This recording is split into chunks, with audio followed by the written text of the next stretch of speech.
Senhoras e senhores, mais um episódio do Jornada Construtiva, Histórias que Constroem o Amanhã. Aqui é o seu host, Jean Sacente, fundador e CEO da Predialize, plataforma de soluções pós-obra.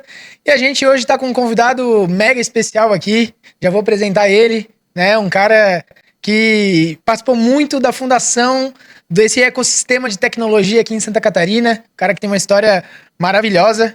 Ele foi destaque da matéria da Exame, entrevistado pela NSC, que é a Globo de Santa Catarina, e é uma estrela do nosso podcast aqui, então, diretamente do Vale do Silício brasileiro, né, que é a Ilha do Silício aqui, Floripa.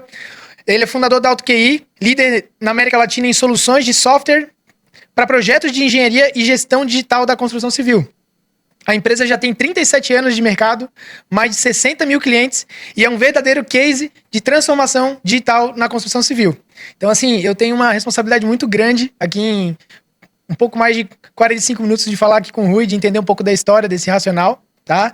Então, Rui, é um prazer aí e queria já começar te perguntando, né, da onde que surgiu a ideia da AutoQI, né? Como é que tu realmente... Conta um pouco a história dos bastidores lá, rapidamente, sobre essa empresa, né, que está realmente transformando todo o setor. Bom, primeiro é um prazer estar aqui com o Jean, é um jovem empreendedor empolgado, motivado, que eu acompanho desde o início, porque a Predialize atua numa fase que pouca gente dá atenção, que é a maior dos problemas da construção civil, é garantir o funcionamento, atender as pessoas e manter as obras funcionando. Então ele pegou uma dor que existe na sociedade e resolve, e essa é a ideia de startup, é pegar uma dor da sociedade e com alguma tecnologia aplicar, né? É conhecimento, tecnologia aplicada para resolver uma dor. Eu sempre falo que não se inventa problemas, os problemas existem, a gente só tem que mapeá-los. Exato. Às vezes as pessoas têm o problema, mas não sabem que tem. Então, nós da AutoQI, há 30 e tantos anos atrás, 37 anos atrás, na realidade, o bom da gente ser jovem é que a gente é empolgado. Sim. A gente tem adrenalina, a gente tem motivação. A gente acha que peguei aquele problema, vou resolver, vou ficar rico, vou ter a minha solução. E é isso que faz a grandiosidade. Nós, eu e meus sócios, lá em 90, achamos que tínhamos inventado a pólvora. Nossa, um sistema para calcular uma viga, que um amigo meu calculava à mão, era engenheiro civil, e um prédio levava 6 meses para calcular, um prédio de 4 andares. Nossa. Quando a gente começa a desenvolver o software para isso resolver-se em 2 meses, nossa, o mundo todo vai melhorar com a nossa ação. E aí a gente está com a motivação e a ignorância da juventude, que é de não saber que o problema é bem maior. Porque se a gente for olhar e começar a fazer todos os problemas que vão encontrar na jornada, a gente para no início. Sim. Mas como a gente é motivado, né? Você deve estar, a Mil já está com quase 5 anos de empresa, já está mais maduro. Exato. Mas quando começou há 5 anos atrás também era assim, né? Eu achei o meu negócio e vou e ninguém me segura. Exato. E é o que fez a Predialize chegar até aqui. Se não fosse isso, já teve com certeza na tua jornada mais motivo para parar do que para seguir. Mas tu, como é que diz o outro? Não me disseram que não era para parar, né? E tem que ter um propósito muito claro, né? Eu não posso desistir na primeira jornada. Eu sempre digo, qual é o sucesso de chegar a 37 anos? É nunca acreditar que tem que parar. Ou seja, não é hora de parar. Mesmo que eu tenha que desviar o caminho. Entendi. Nem que eu tenha que seguir, dar uma volta na ilha para chegar na ponte. Mas eu vou. Isso. Porque sempre tem a vitória quem não desiste. A AutoQI foi assim. Então a gente realmente éramos jovens, 21 anos, recém-formado na faculdade. Eu querendo ser engenheiro civil, fui para computação porque era menor o curso, porque era um curso que tinha aula só num período. A engenharia, eu sempre digo, o cara que se forma em engenharia é igual uma célula-tronco. Dá para fazer dele qualquer coisa, porque o cara que consegue terminar um curso de engenharia não é fácil. Não é fácil. É uma coisa que é dos obstinados. O cara vai lá, estuda cálculo, física, um monte de coisa que ele até nem sabe para que vai usar, vai aprender depois, no final do curso, quando a coisa começa a ficar engraçada, já acabou o curso. Isso. Ele estudou matemática, estudou tudo isso. Esse cara está preparado para tudo.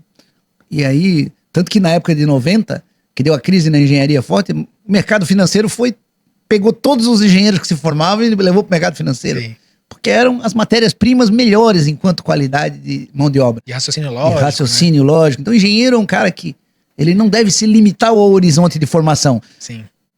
Eu até estava falando com o novo reitor sobre a necessidade de botar forte empreendedorismo na universidade. A ACAT, junto com a universidade, tem que fazer uma jornada de empreendedorismo gigante para que nossos engenheiros não saiam de lá querendo só ser funcionário de alguém ou só trabalhar para alguém. E mesmo que trabalhar para alguém, mas tem que ir com a mentalidade de empreendedor, de fazer criar, porque nossos colaboradores eles têm a responsabilidade de fazer a nossa empresa de amanhã, não é a gente. Exatamente. A gente fez a empresa no momento zero. Dali em diante, todo mundo é responsável por criar o seu emprego do futuro, né? Então, a jornada de empreender é pegar problemas e resolver. E as nossas empresas estão aí para isso. E se achar que uma startup começa e depois ela não tem que se reinventar, lê do engano. A AutoQI, aos 37 anos, está se reinventando nesse momento com todo esse conceito de inteligência artificial que veio para zerar todo mundo. Tá todo mundo na mesma barra. Voltamos a zero. Boa, boa. E até tu falou de reinvenção, né? Uma das notícias mais impactantes aí do setor, né? Esse ano passado saiu o anúncio da ArcelorMittal, né? Que foi agora a nova investidora da AutoQI. Então, assim, para quem não sabe, a ArcelorMittal é a maior produtora de aço no Brasil e líder global, né? Então, o que tu pode contar aí sobre esse aporte, sobre essa parceria estratégica com a ArcelorMittal, agora que a AutoQI vem se reinventando depois de 37 anos aí? Quando a gente começou, a gente era uma empresa de cálculo de viga. Depois de pilar, depois de fundação, a gente calculou até calcular o prédio inteiro. Aí, num determinado momento, a gente era uma empresa de cálculo estrutural.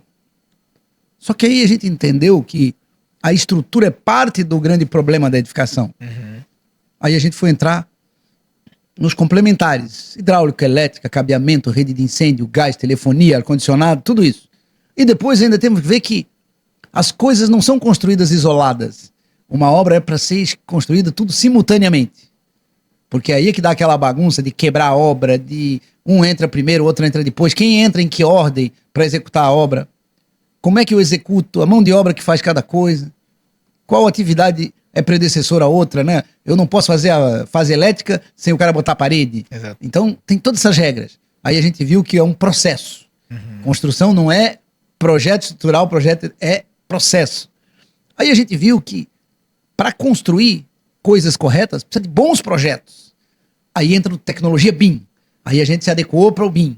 A gente, fazendo engenharia simultânea, BIM, faz orçamentos, faz o planejamento da obra. Pô, cara, mas e a mão de obra? Sumiu a mão de obra. Ah, mas sumiu a mão de obra por quê?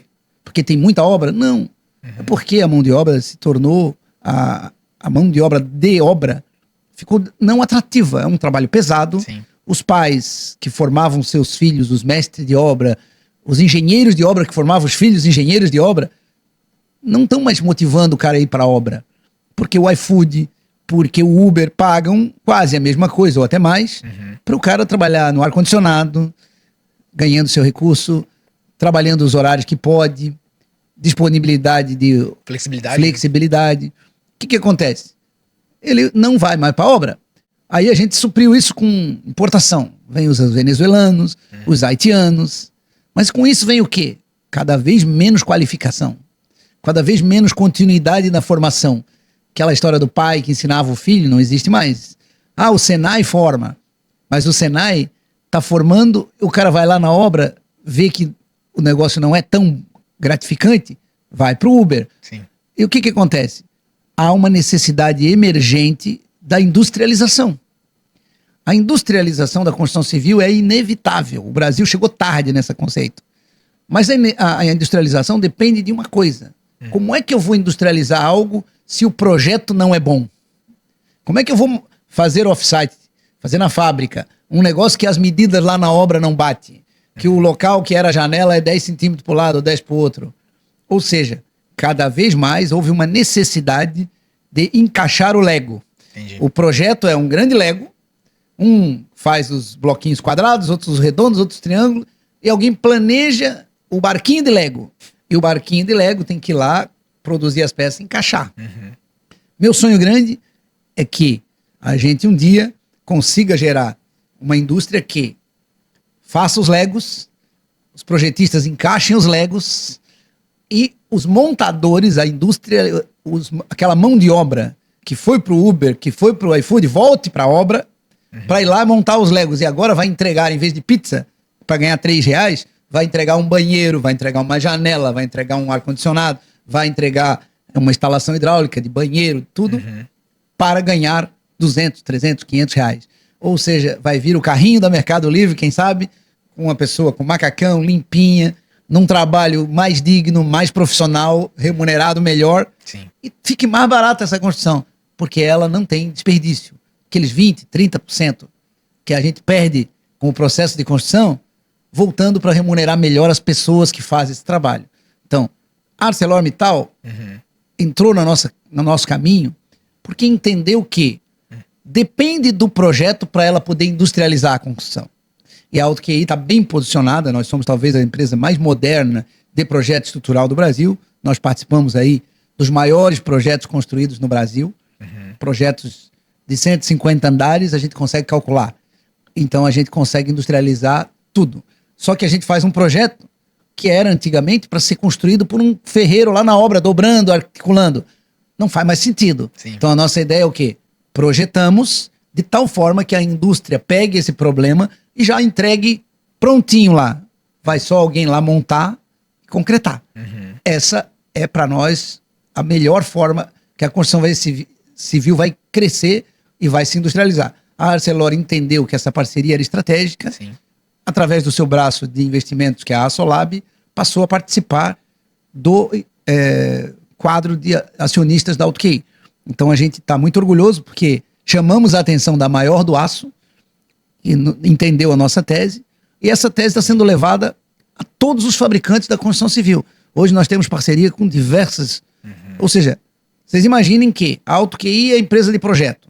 A legião de dezenas de milhares de clientes da AutoQI que projetam as obras do Brasil, receitam e usam a calculadora da AutoQI para fazer seus projetos, né? Porque a gente faz um projeto, faz um software, mas quem pilota é um engenheiro com muito conhecimento. É ele que receita, é ele que interpreta qual é o melhor resultado. E esse engenheiro vai escolher materiais de alguns fabricantes que ele acha que é a melhor solução para aplicar lá na obra.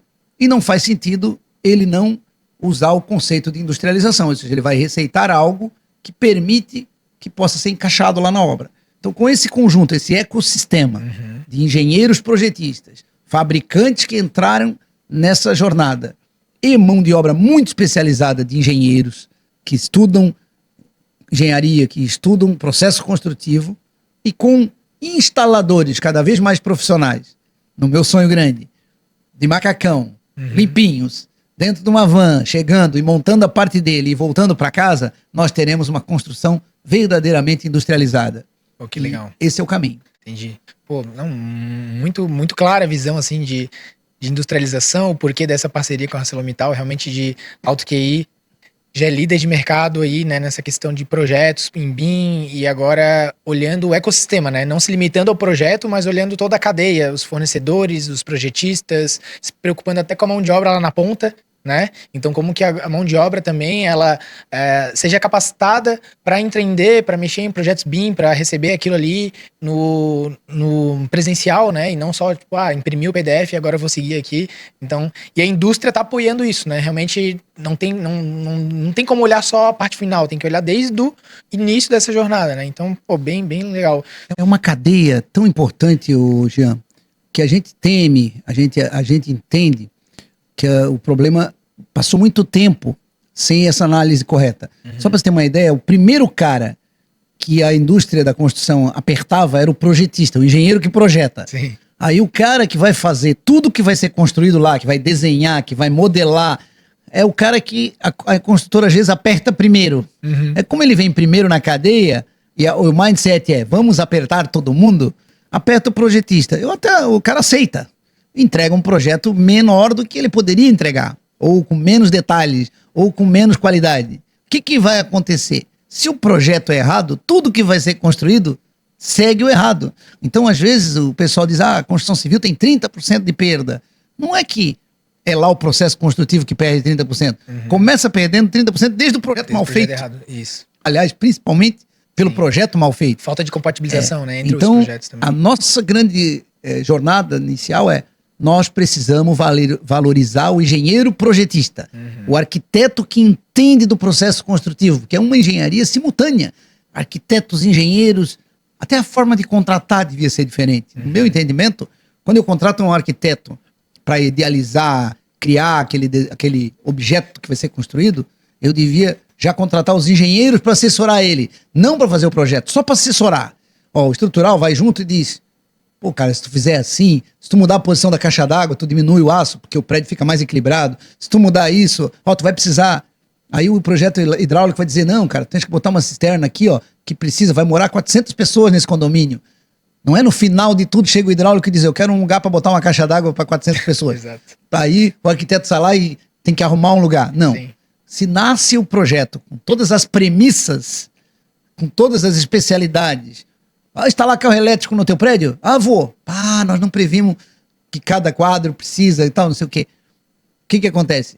Quebradeira na obra, problema, né? Então, se está tudo planejado antes, todas as engenharias e as arquiteturas simultâneas, concorda que é a parte mais importante? Com certeza. Aí, quando eu detalhei o projeto, é mais execução, é mais montagem. E é isso que eu acredito.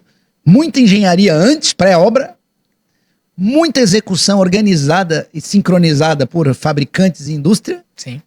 que vai dar uma gestão de garantia e mão de obra depois muito mais planejada. Porque você sabe, hoje é bem normal que a Predialize chegue numa obra: cadê os manuais disso? Não tem. Cadê os projetos? Mais ou menos organizado. Aí vocês têm que ir lá e fazer tudo para que aquilo funcione.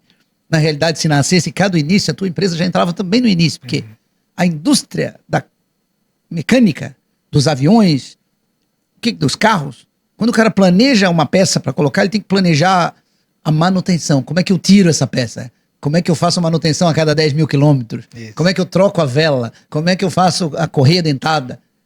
Esse é o projeto.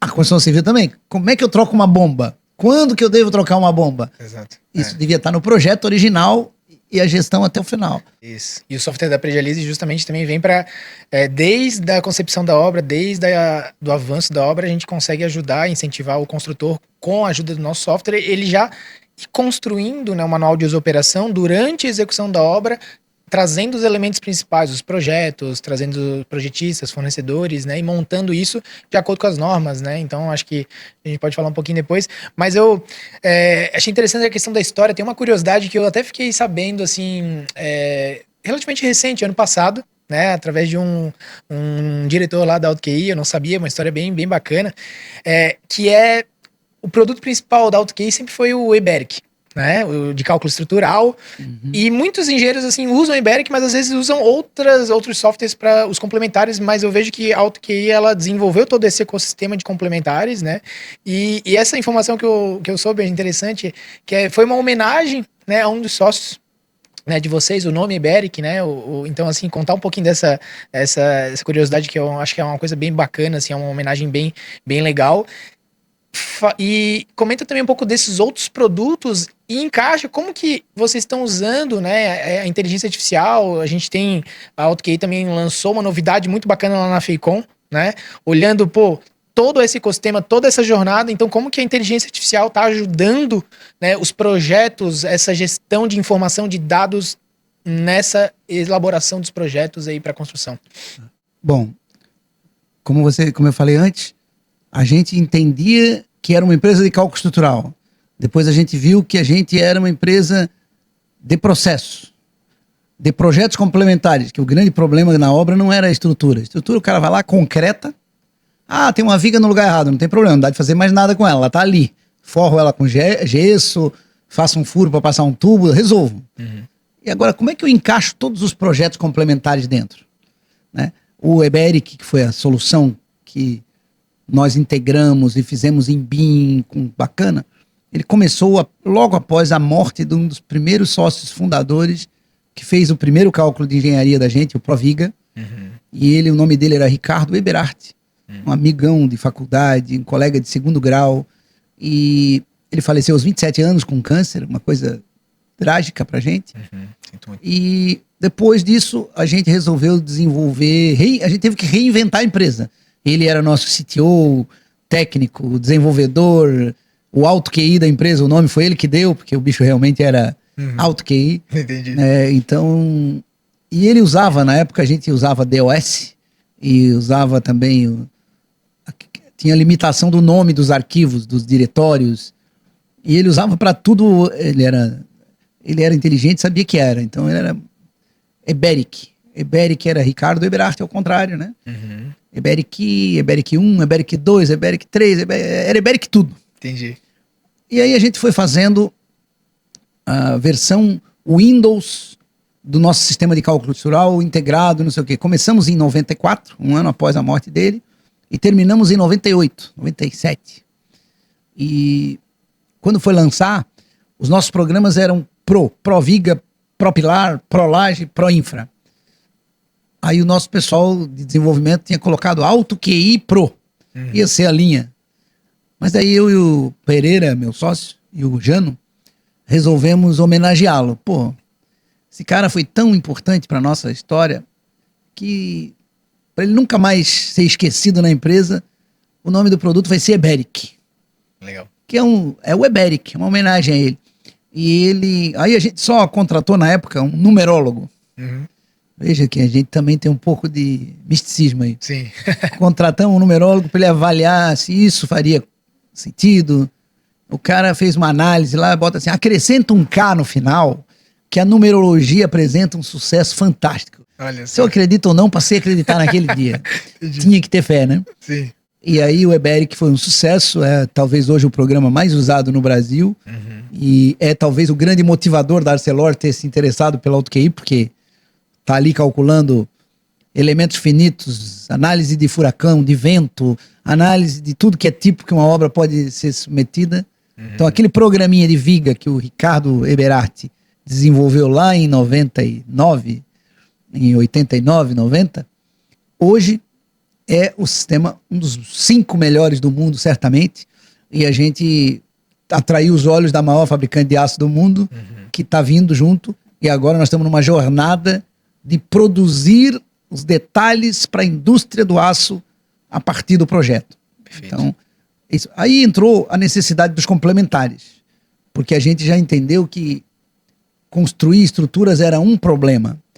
O nosso verdadeiro propósito é construir edifícios. Sim. É melhorar a qualidade dos edifícios. Aí precisava dos projetos complementares. E precisava juntá-los todos numa ferramenta que sincronizasse, que priorizasse e que calculasse segundo a norma.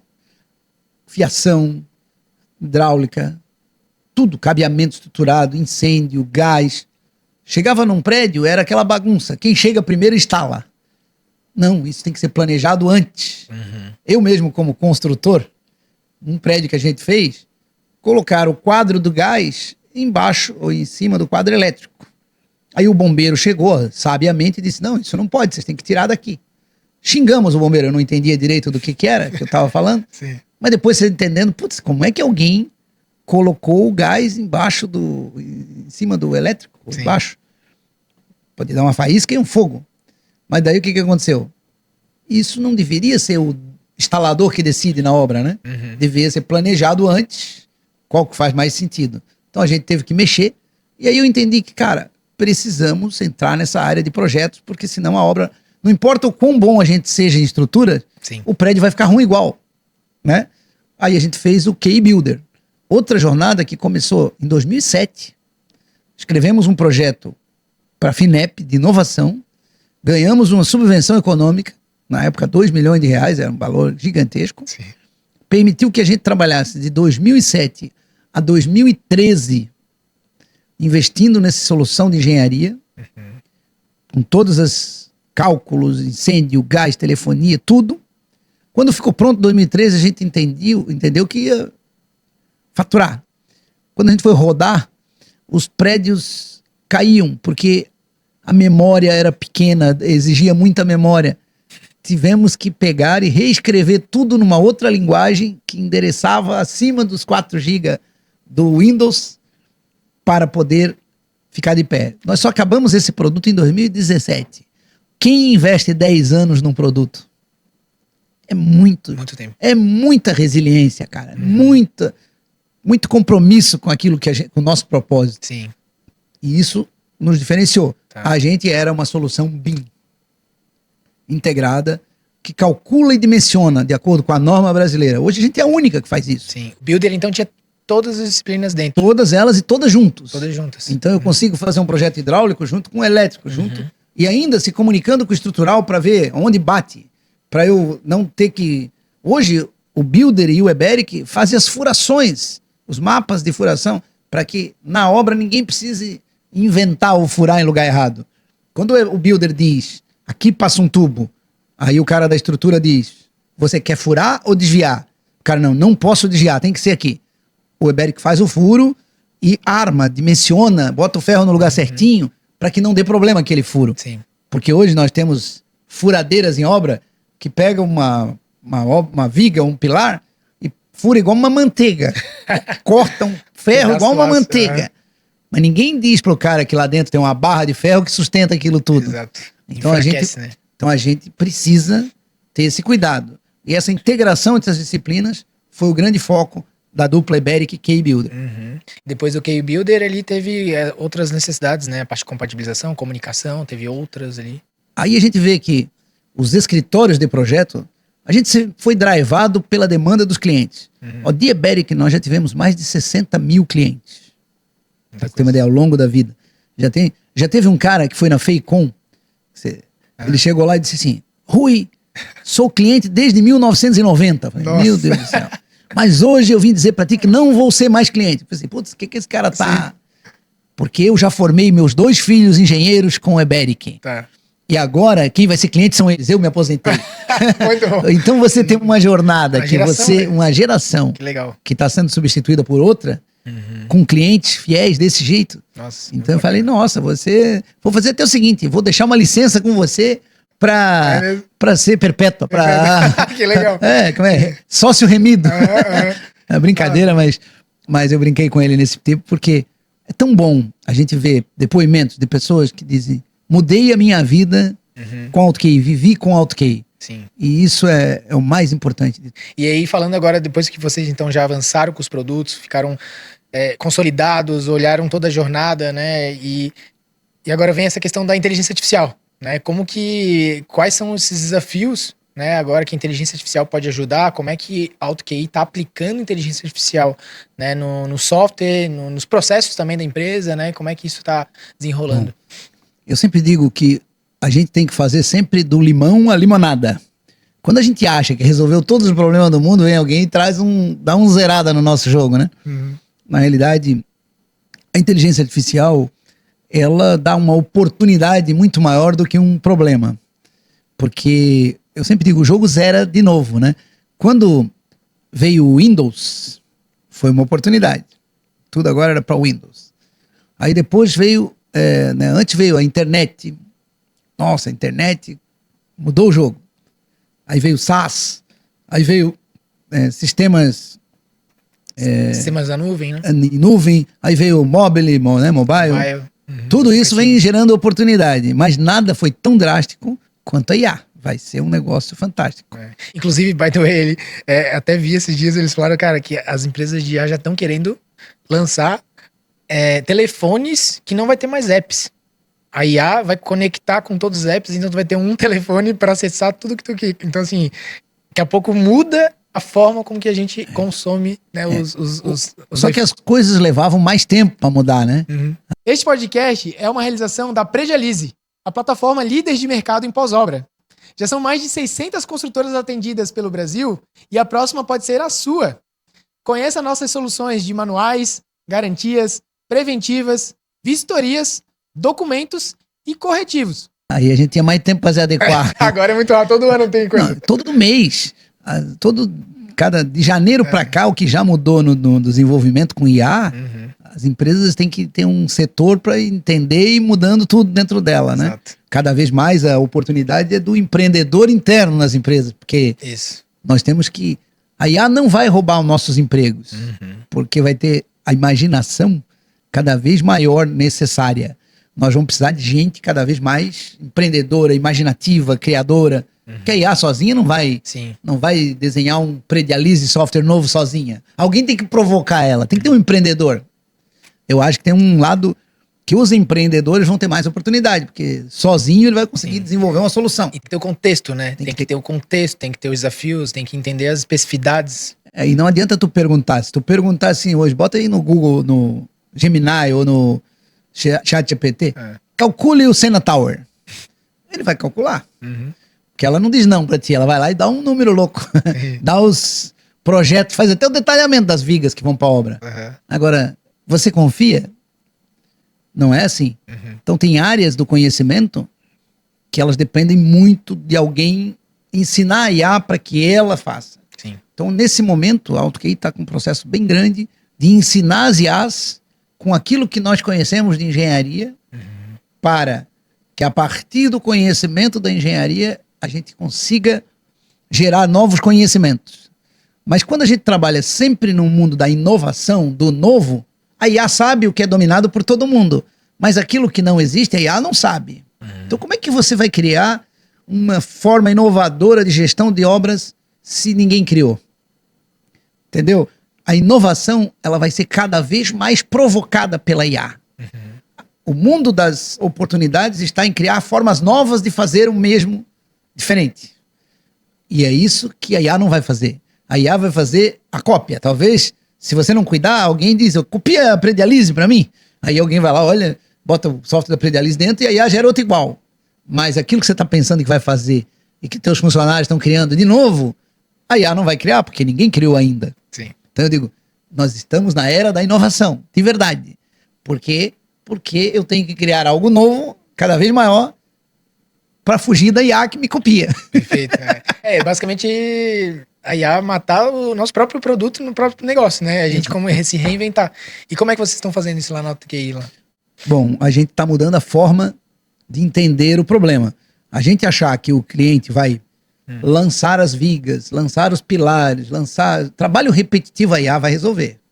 Tá. Agora, que o engenheiro vai fazer a melhor concepção, vai criar coisas novas, ele vai chegar na frente do Eberic e vai dizer assim, Eberic, qual a melhor solução? Eu usar laje protendida ou laje tal, nesse caso? Mas considera que aqui eu vou ter uso assim, eu vou ter uso assim. Esse terreno, a qualidade dele não é tão boa, ele pode não sei o quê, eu preciso de um tipo de fundação.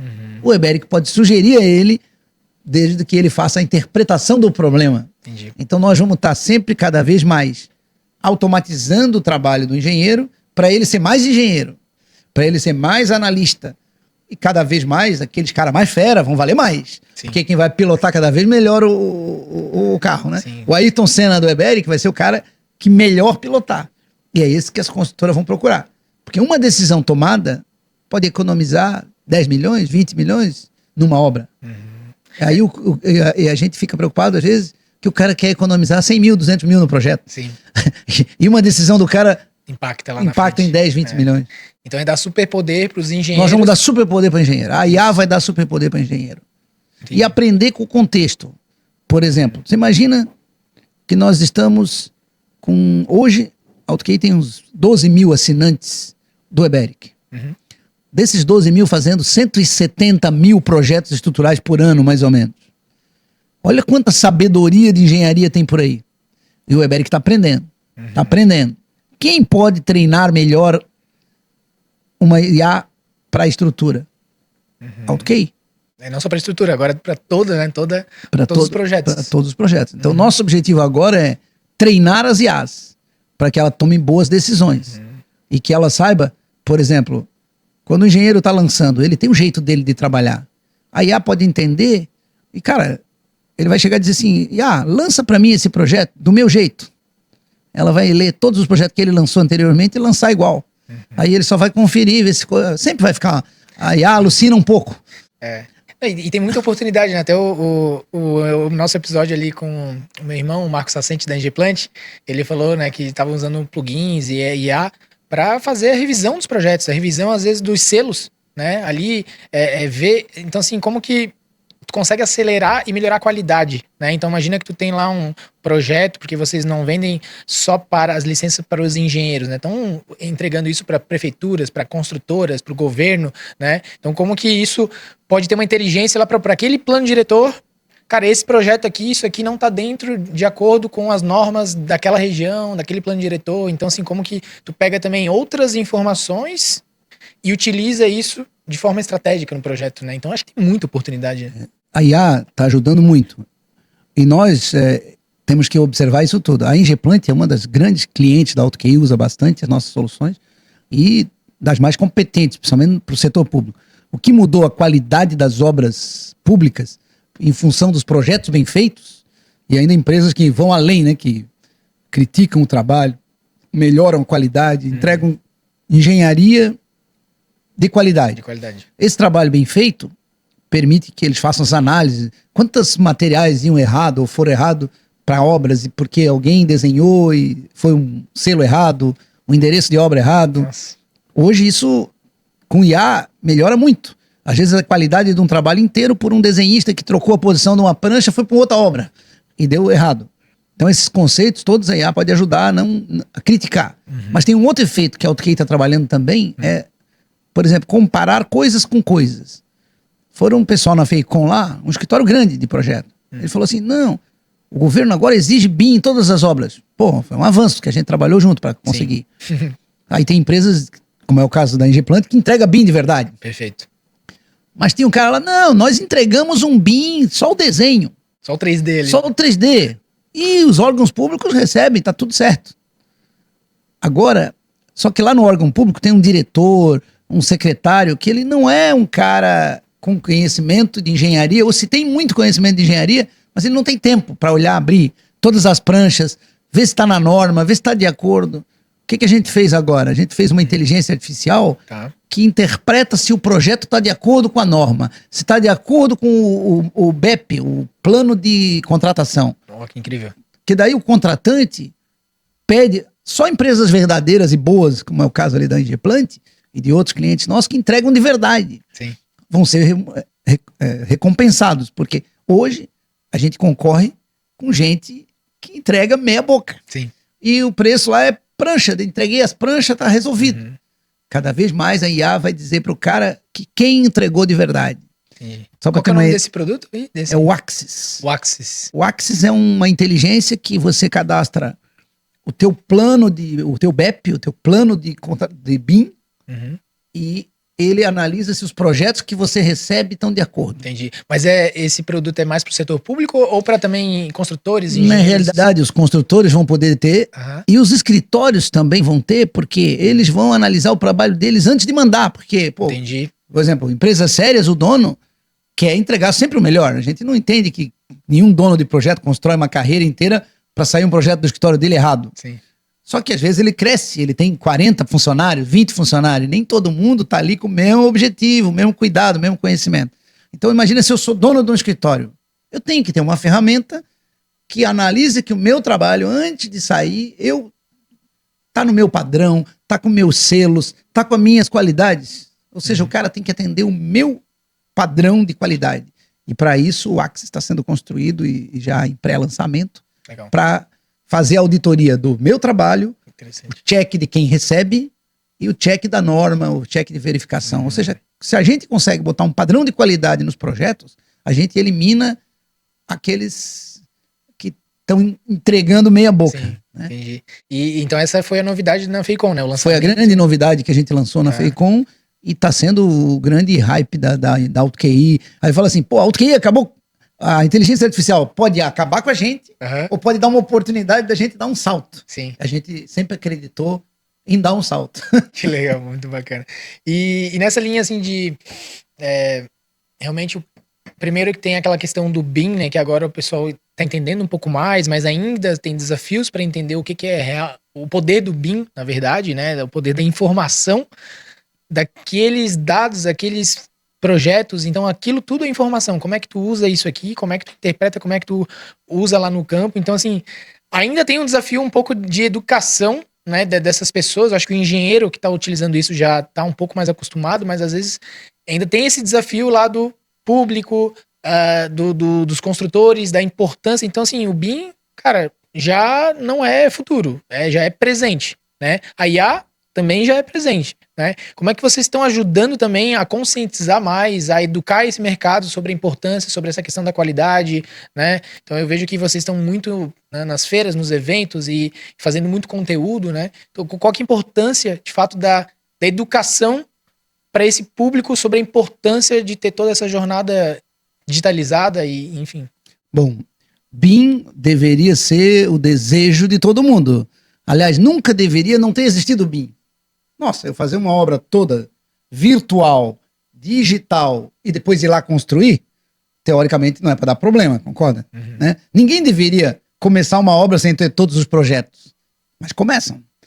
Ninguém deveria deixar de analisar todos os possíveis impactos de qual a solução hidráulica melhor, qual a solução elétrica, tudo isso é BIM. Uhum. É eu definir a obra antes, virtualmente. Só que nós eu digo porque todos nós, né, participamos dessa jornada construtiva, ninguém faz sozinho, é um ecossistema. Exato. Todos somos um ecossistema.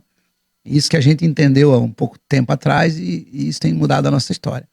A gente começou o BIM do projeto para a obra. Uhum. Os arquitetos começaram na frente, os arquitetos são mais inovadores, mais criativos, né? Pô, pegaram lá o Revit, o ArchiCAD, o SketchUp, fazendo projetos maravilhosos, 3D, bonito. Aí foi para os projetistas estruturais, hidráulica, elétrica. Esse já um pouco mais reacionário, demoraram mais para fazer o BIM, mas começamos a fazer BIM. Sim. Então, aí foi para a obra. Como é que nós entregamos isso tudo bem bonitinho para a obra? Nós entregamos uma prancha. PDF. Ou seja, o BIM não chegou na obra. Uhum. Esse talvez foi o grande atraso do BIM. Nós demoramos para entender que se a construção, se a construtora, o mestre de obra for construir do mesmo jeito que ele fazia nos projetos de CAD, o BIM não serviu de nada. Ele só foi vaidade e ego pra gente que fez projeto até aqui. Perfeito. Pô, foi aqui nesse momento que a gente entendeu, cara, como que o BIM vai gerar valor para a obra. Aí nós criamos na AutoQI a plataforma Visos, que é única no mercado. O que é Visos?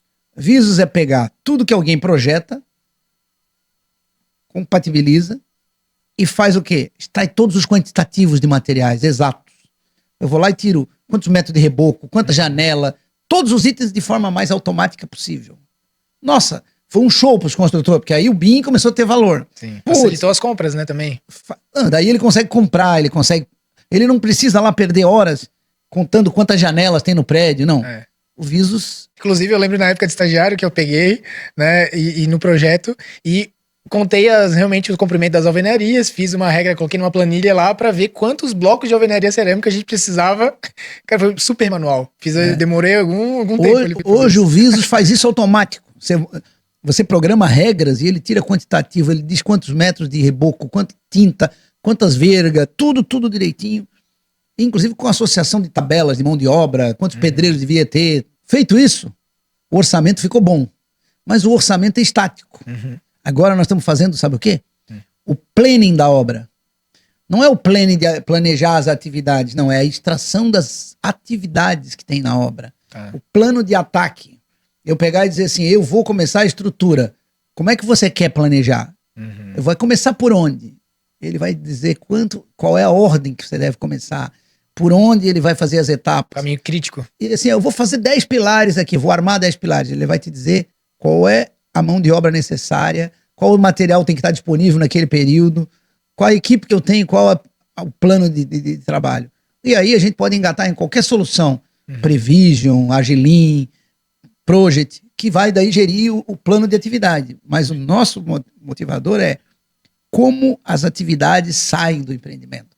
Porque aquele mestre de obra que chegava lá e ele fazia isso, o mestre de obra com o engenheiro de obra pensava assim, ó, nós vamos fazer isso, isso e isso hoje.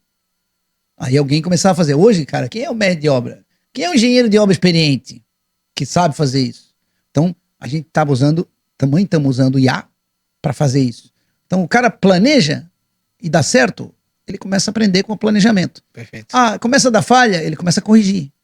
E isso a gente está bem avançado. Até o final do ano é o nosso grande lançamento para esse ano. Nossa, incrível, hein? E realmente olhando toda a jornada, né? Começou lá do estrutural, agora tá olhando todo o canteiro de obras. Isso. E aí, o que vai acontecer? Porque puxa a cadeia. Aham. Não vai ter nenhum construtor que não vai querer ter BIM, porque é isso que vai permitir ele ter.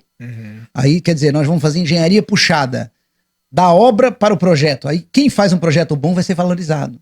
Porque quem faz um projeto ruim vai dar problema lá na obra. Não existe construção industrializada e profissional sem um bom projeto.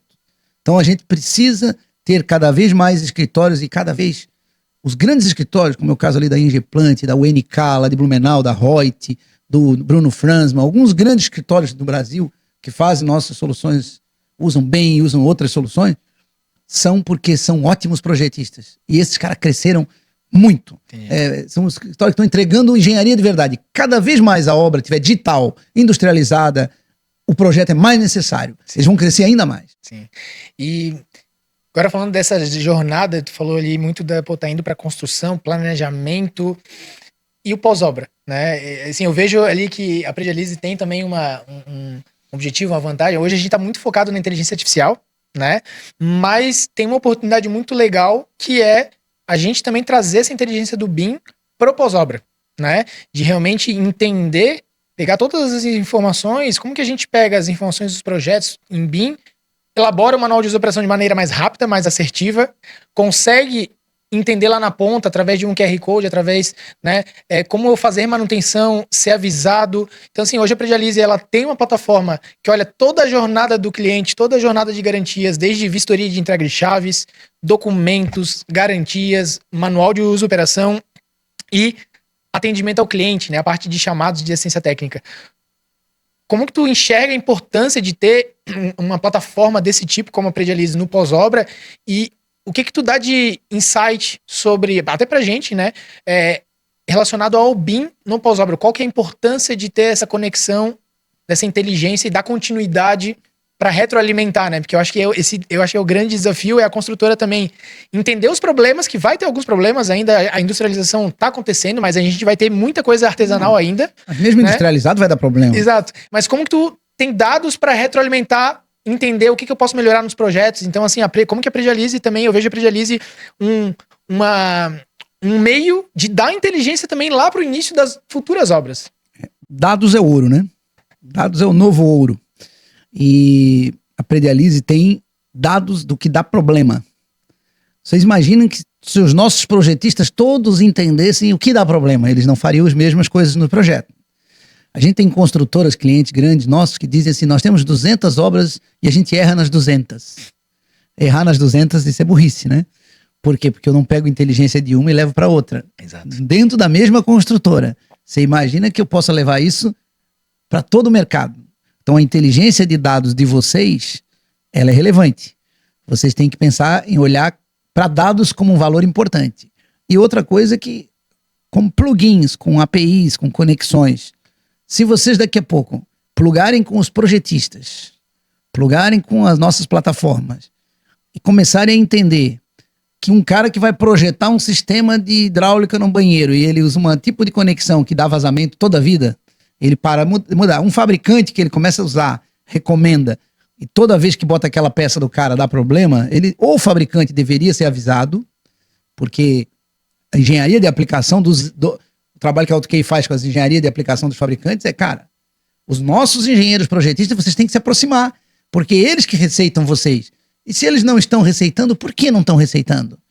Aí o cara diz, não, as caixinhas do fulano não tem o mesmo padrão, daí eu boto lá, aí vai na obra, uma fica para fora, uma fica para dentro. Pô, a engenharia deles tem que ir lá e corrigir. Perfeito. Então, projetista, construtor e pós-obra tem que estar num grande lagoa de dados que nós tudo temos que entender isso.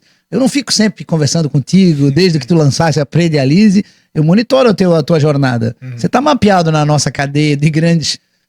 em algum momento, você vai estar com a gente, seja conectado, seja com API, seja até fazendo parte do grupo, ou até num exemplo de final de uma consolidação de uma grande empresa que possa fazer um grande ecossistema. Né? É importante que os nossos projetistas, em algum momento, saibam o que está acontecendo com os projetos que eles façam. Às vezes ele está adotando uma solução que dá entupimento no vaso, que dá solução ruim. Pô, se todas as obras que aquele cara projeta dá problema, o construtor tem que olhar para o cara, olha isso. O que você pode fazer? Highlights. Ó, hidráulica, elétrica. Imagina que você tem um mapa dos grandes problemas que são oriundos de projeto, de manutenção, e isso seja a fonte de alimentação. Você pode vender a assinatura disso para projetista, para construtora. Né? Porque, para mim, é uma cadeia que ela retroalimenta. A tua pós-obra diz para quem está planejando e para quem está executando, faça direito, porque dá pau aqui. Você gasta aqui o que você economiza lá. Às vezes o cara economiza 30 centavos numa peça e paga 10 reais para trocar a peça. Às vezes não é nem só o custo, mas eu acho que assim, a má experiência que isso gera com o cliente. com o cliente. Né? Imagina parar... Quem que tá usando de fato o imóvel. Né? Então acho que a gente tem que olhar muito. Rui, e cara, o papo tá muito bom. Agora eu quero entrar no bloco sobre a tua evolução profissional. Tá? Eu queria entender quem que é o Rui, né? Além do Rui profissional, quem que é o Rui de fato? Pô, o que tu gosta de fazer? Cara, conta um pouquinho da história pessoal, assim, né? Manezinho da ilha. Sou de Ilhota, interior de Santa Catarina. Vivi até os 13 anos sem luz elétrica, sem água encanada. Então, eu sou... Se um dia eu fizer eu dessecar a raça humana, vai ver o que era antes do analógico, o analógico, o digital e a IA. Eu vivi toda essa jornada. Então, eu posso... olhar o passado e ver que as coisas não mudam tanto assim. A gente olha, mas mudou tudo. Não mudou, só mudou as tecnologias. A cabeça das pessoas funciona igual. Entendi. Então a gente olhar para a tecnologia e se inspirar para criar um mundo novo é bom. Eu tive essa oportunidade. Sou um cara que estou curtindo nesse momento, virei avô, tenho um filho, tenho uma netinha de 2 meses que é uma alegria para minha vida, assim, tem me dado uma inspiração, né? E a Alto QI é sempre a filha mais velha, que eu nunca desisti de cada vez fazer melhor. Acho que nós temos um grupo muito bom, mas nós temos o maior aprendizado possível, que é esses milhares de clientes que nos dão retroalimentação todo dia. Inputs todo dia. É um aprendizado contínuo. E eu vejo essas novas tecnologias, eu fico enlouquecido. Por que eu não tenho 30 anos de novo? Né? Mas eu tenho que formar os meus próximos Ruis. Sim. Tenho que estar junto com eles. Eu estou todos os dias na empresa. Ah, você já é quase aposentado? Não.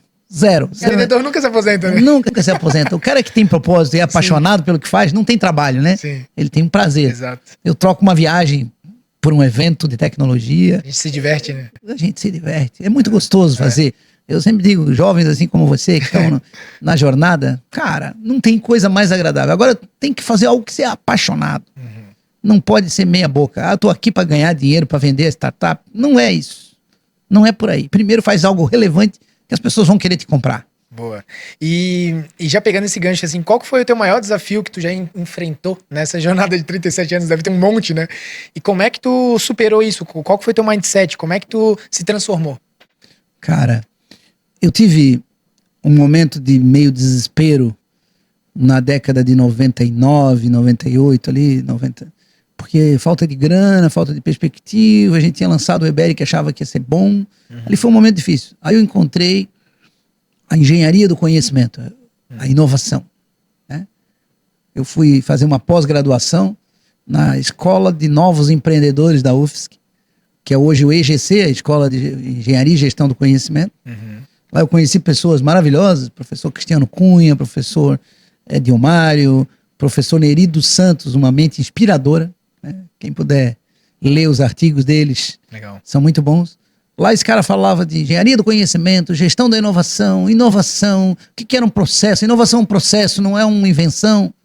Aí eu comecei a ler, estudar, e aí eu comecei a chamar luz. Entendi. O conhecimento foi uma grande luz. O que me acabou levando para a CAT. No ano 2000 eu virei vice-presidente da CAT. Até 2008 eu fui vice-presidente, vendo a dificuldade que o meu amigo presidente Alexandre Dávila tinha para unir os empresários. A gente ser muito egoísta como empresário, todo mundo querendo só tirar vantagem da associação. Sim. Pô, ali eu tive alguns insights, depois eu fui presidente, e aí eu entendi que a solidariedade, a cooperação, o trabalho em ecossistema era o grande desafio da gente. E aí construir ecossistemas aprender a entender que primeiro eu tenho que dar para depois eu receber. Primeiro eu tenho que contribuir para depois eu receber. E que, com certeza, cada vez que você ajuda alguém, você se ajuda muito mais. Foi esse talvez o grande ativo que a CAT construiu, que eu construí na minha vida. E eu digo sempre, a AutoQI, as empresas todas, primeiro ela tem que servir, para daí ela se servir. E isso era aquele aprendizado que as nossas mães davam. Primeiro serve a família, depois é que elas comem. A empresa contribui primeiro, depois pega de volta. Sim. E isso foi o grande aprendizado que me ajudou a superar as dificuldades de cobrar pouco. É melhor não cobrar. Ajudar nunca é de graça. A natureza, a conspiração que existe no mundo é favorável àqueles que ajudam. Seja em qualquer ambiente, em qualquer área, em qualquer negócio que você faça, ajudar as pessoas, as empresas, compartilhar conhecimento é fruto da sociedade do conhecimento. Sim. Nós dois saímos daqui, eu com um pouco do teu conhecimento, você com um pouco do meu, nós saímos com 2 conhecimentos cada um, a mais. E nenhum de nós perdeu nada. Pelo contrário, a gente ainda pode, com aquilo que você me fala, com o que eu falo, a gente pode criar o novo. Porque a gente aumenta o conhecimento numa escala não linear. Então, isso mudou minha vida. Encontrar a engenharia do conhecimento, a gestão da inovação e buscar isso através do associativismo inovador, através da CAT, através do ambiente que eu ajudei a construir também. Cara, e eu quero fazer também te parabenizar, né, e agradecer em nome de todo o ecossistema, todas as startups, assim, que hoje a gente vê a ACAT, né, a Associação Catarinense de Tecnologia, como referência nacional e até mundial, né, no sentido de quando o pessoal vem, até os gringos vêm, cara, eles entendem que, cara, o pessoal se ajuda muito aqui. E eu acho que tu plantou a sementinha e assim, te parabenizar, porque na jornada de crescimento da AutoQI, com vários desafios, com a questão financeira difícil, Sempre. mesmo assim, ajudando o ecossistema, não olhando só para a empresa, né? Tu, com certeza, eu já ouvi muitas histórias tuas de tu provocando, ajudando empreendedores, até investindo, né? Em alguns empreendedores, dando certo lá no final, né? Cara, isso eu acho maravilhoso, assim, que eu tenho um propósito também muito, depois da Predialize, cara, eu quero investir, ser investidor anjo de outros empresários, outros Jeans também ali, né? Que tem sangue no olho, que tem propósito, e ajudar com mentorias, ajudar realmente, eu acho que tu faz isso, tu faz de uma maneira, tu fez isso, já faz ainda. Então, assim, cara, te parabenizar que realmente tu impactou muito o ecossistema como um todo, né? Eu estudo bastante sobre os problemas e eu vivo os problemas. A vantagem do cara ser mais velho é que o cara vive primeiro os problemas, né? Pega a terra limpa, mas por outro lado tem que abrir as picadas. Hoje, neste momento, eu estou trabalhando em 2 frentes que eu ainda acho que o ecossistema precisa, né? Baseado em realidade que a AutoQI vive, que eu vivo. É ajudar e tentar e apoiar e ver se as escolas... Nós precisamos de uma escola de C-Level. Uma escola... Nós precisamos formar CEOs, CFOs, nós precisamos formar CMOs, tudo que é gestores de tecnologia, de inovação, né? Gerentes de receita, diretores de receita. Como é que nós fazemos isso? Cara, nós temos a melhor matéria-prima aqui, nossos alunos das universidades, os jovens empreendedores. Como nós vamos trazer conhecimento aplicado ao nosso ecossistema e às empresas, aprendendo com os nossos diretores e ensinar mais em escala? Porque aí as nossas startups crescem, elas passam por um tamanho que daí fica caro trazer um executivo de fora. Pô, nem todas conseguem pegar um cara de CFO bom. Sim. E trazer com conhecimento de SaaS, de receita, de métricas, de investimento, de captação de recursos. Pô, por que isso a gente não forma com escala? Então a gente precisa ajudar o nosso ecossistema com isso. É um problema que eu tenho e que eu acho que todas as startups vão ter. Então a gente precisa se antecipar nisso. Outro, fundo garantidor de crédito. Aqui hoje a CAT, nós ajudamos a fazer lá atrás um fundo garantidor de crédito, mas para empresas pequenas. Sim. Só que as empresas crescem. Pô, mas o tamanho da AutoQI ou de algumas... né? Então agora nós estamos no grupo chamado ACAT 1B. Nós temos que formar os nossos unicórnios. Está na hora de fazer grandes empresas, né?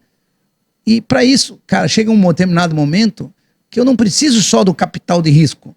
O capital de risco às vezes distorce um pouco a jornada, porque ele tem o propósito de investir, Sim. crescer um pouco e vender. Então Então não é uma empresa que tende a se formar um unicórnio e ela ser compradora, consolidadora. O crédito, né, é uma das moedas, é uma das formas de fazer isso. Só que quando você vai pegar 10 milhões, 20 milhões, uma empresa que fatura 100 milhões, pegar 20 milhões é uma coisa difícil? Não é. Você já conseguiu provar. Histórico, nunca cresceu menos do que 10, 20% ao ano. O que acontece? Chega a 100 milhões. Como é que ela vai crescer? Ela precisa investir uns 10, 20. Como é que ela vai dar em garantia?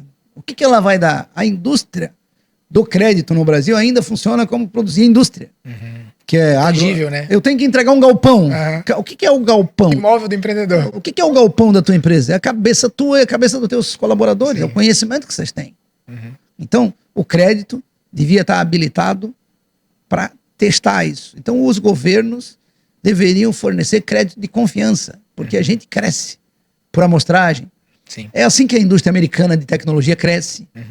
Outra coisa é a compra pública. A compra pública de tecnologia ajudaria a investir nas empresas que estão aqui. Sim. E elas promoveriam o crescimento e gerariam imposto e devolviam esse dinheiro para o governo.